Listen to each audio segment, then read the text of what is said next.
Vamos lá, pessoal! Quero falar agora do exame AZ800. Esse é um vídeo que faz parte de uma série. Comento como é que são os exames. E esse exame é muito importante, porque há muito tempo a Microsoft não tinha um exame voltado para o Windows Server. Aí ela diz assim, não, agora só fazemos para Azure. Não, então, muito bem. Só que ela fez um exame que é realmente o Windows Server, que a gente já vinha trabalhando, os exames MCSAs da vida que foram cancelados, e em associação com o Azure. Então, depois do Server 2016, não teve nenhum outro exame. Existiu o Server 2019, tinha até treinamento, mas não tinha exame, não tinha certificação. Então, o Windows Server Hybrid Administrator, que é essa Associate, que é essa certificação, são dois exames. É esse aqui, o AZ800, e depois o AZ801. Então, esse exame é muito interessante, porque ele vai cobrir tudo que você quer saber de Windows Server para trabalhar localmente na sua empresa, mas também tem as tecnologias de nuvem, que são associadas agora a um ambiente híbrido, e as tecnologias híbridas, que trabalham em nuvem e locais.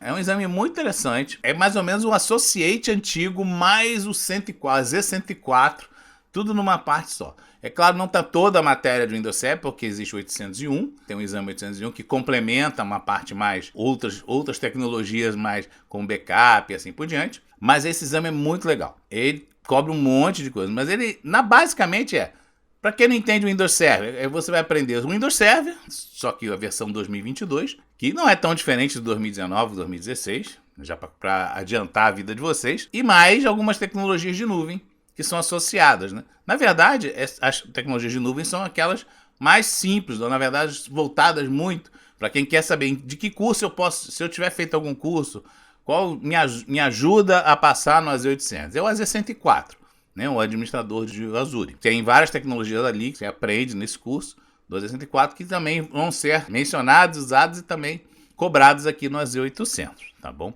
Eu acho muito interessante essa certificação. O AZ800 vai para a parte toda fundamental, e o 801, que a gente vai falar num outro vídeo, um pouquinho mais avançado, mas também não é nada que a gente já não conheça, mesmo no Windows Server local e na nuvem, tá bom? Como é esse exame? Como todos os exames Associate, eles têm normalmente em torno de 55 questões, 49, 50, dependendo lá da hora do sorteio, que sempre na hora que você vai começar o exame, que são sorteadas umas questões para você. As questões, não existem questões para você executar alguma coisa, tá? Você não vai entrar no Azure para criar uma máquina virtual, você não vai entrar numa máquina virtual ou numa máquina real e configurar alguma coisa. Isso não tem nesse exame.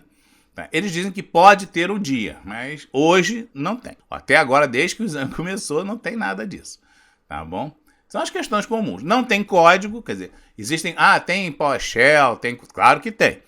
Tem questões de PowerShell, tem questões de CLI, que são os códigos de Azure, mas não para você olhar e dizer assim, esse código está errado, esse código está certo, é esse, não esse. Não tem nada assim que seja assim, eu tenho que me lembrar daquele código que eu vou escrever. Não, você vai escolher sempre o código. Quanto tempo tem de exame? Igual aos outros exames Associate. Mais ou menos 1h40. Aí diz assim, mas quando eu me inscrevi, ele falou que são 2 horas. Não, mas são 2 horas. Mas na verdade, 40 minutos, a meia hora você usa para ler, eles são dedicados para você ler as regras da prova. Normalmente você li esses 40 minutos, esses 20, 40 minutos que você tinha lá, meia hora ele some. Aí fica só o tempo de prova. Então, efetivamente, você tem mais ou menos 1h40 minutos para fazer a prova. Agora, todos os exames, eu vejo muito poucos talvez, pelo menos do meu conhecimento, todos têm tanto em português quanto em inglês. Você pode escolher. Aí você vai perguntar, o que é melhor, professor? Inglês ou português? Depende. Depende de como você queira ver a coisa. Inglês é o oficial. Então, a linguagem é oficial. Se você estudou inglês, faça em inglês. Se o seu inglês é bom, prefira fazer em inglês. Se você tem alguma dúvida no seu inglês, faça em português. Mas aí, e se tiver alguma coisa errada, para quem tem um pouquinho de conhecimento dos dois, tem uma vantagem de fazer em português.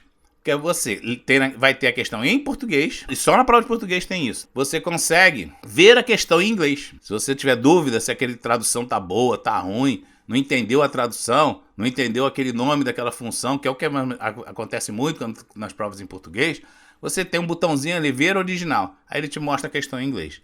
O inglês não faz isso para português, Então, fazer em português não quer dizer que você vá fazer totalmente, ou vai ficar só com português. Dá a vantagem de você ver das duas jeitos. Eu acho legal fazer em português para isso. né? Para quem não tem um super inglês, né? Quem não trabalha todo dia com isso, que não é legal, né? Porque TI tem que ter, mas, né, vamos pensando assim, em português te dá uma tranquilidade. Para quem não tem um inglês muito afiado, te dá uma tranquilidade de você ver nas duas línguas, né? É sempre melhor ter mais opções. E em português você vai ter essas opções, em inglês não vai. Em compensação, em inglês você ganha tempo, né? Em inglês você ganha acho que 20 minutos, meia hora a mais para fazer o exame, porque não é a sua língua nativa. Faz um balanço aí da coisa. O tempo dá sim, tá? 1h40 dá para fazer a prova, tanto em português quanto em inglês. 2 horas então, mais ainda. Só ter estudado direitinho. Não estou dizendo assim, que a prova é fácil, ela não é tão fácil assim, não precisa estudar. Mas ela não é uma prova mirabolante, né, que vai te cobrar coisas do arco da velha, nem coisas super novas que ninguém conhece. É só ter estudado um pouquinho, né? Faça o curso do Tinaldo, você vai ver como você vai passar. Onde eu agendo? Pega o endereço lá na Microsoft mesmo, procura lá Z800, aí vai ter o endereço. Primeiro lá no Google vai aparecer o da Microsoft, que é esse link aqui. Você clica ali, faz o seu agendamento. Se você não tiver nenhuma desconto, ela custa $100. Todas as provas, né, desse tipo custam $100. Você pode agendar para fazer em casa ou para fazer num centro de provas.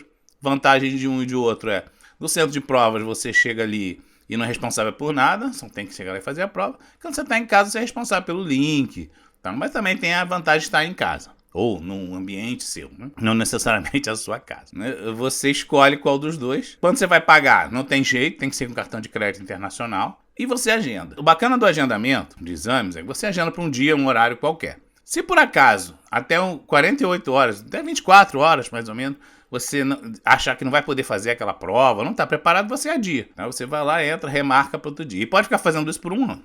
Tá bom? Não deixa passar aí em cima da hora, porque aí não dê. Se for menos de 24 horas, eles não vão deixar e você vai perder o dinheiro. Vai perder a inscrição, tá bom? É devolução zero, tá certo? Ah, eu quero me tornar um certificado em Windows Server Hybrid, né? Associate. Então, você precisa passar tanto nessa prova quanto na 801. E depois, o que eu faço? Depois você pode escolher, pode ficar com isso, né? Ou pode começar, se você ainda não tem nada no Azure, começar. Já que você começou a aprender várias coisas do Azure e já tem do Windows Server, você pode começar a escolher uma jornada dentro do Azure, né? Das certificações Azure. E os normais, depois dessa aqui, é a Z104, que eu já tinha falado para vocês, a 140, que tem a ver com desktops, a MD, que agora vem a MD 102, que também tem a ver com suporte a máquinas, né, locais e nuvem, com o 365. Essas são as minhas indicações. Essa aqui é a indicação da Microsoft, né? Eu peguei lá esses slides com as questões da Microsoft. Mas a minha indicação é 104, MD100, MD102, desculpe, que eu não tenho mais MD100, e Z140. Esse Manage Hyper, esse aqui é só o curso. É interessante que você vai se aperfeiçoar, mas não dá nenhuma certificação. Esses outros aí que eu falei dão, tá bom? E certificação é sempre legal no seu currículo, não é? Então é isso aí. Tem dúvida ainda? Liga pra mim, bota lá no meu WhatsApp. Entra lá nas minhas mídias sociais. Tô sempre aqui pronto para ajudar vocês, tá bom, gente? Vamos lá. A Z800, vamos fazer esse exame. Entra lá no meu site, vê lá o meu curso, vê se você não gosta lá. O material é muito bom, né? Esse curso que eu criei tá legal mesmo, né? Quer dizer, na verdade, todos os meus cursos são legais mesmo. Tá bom? Mas esse é o mais novinho. Vambora?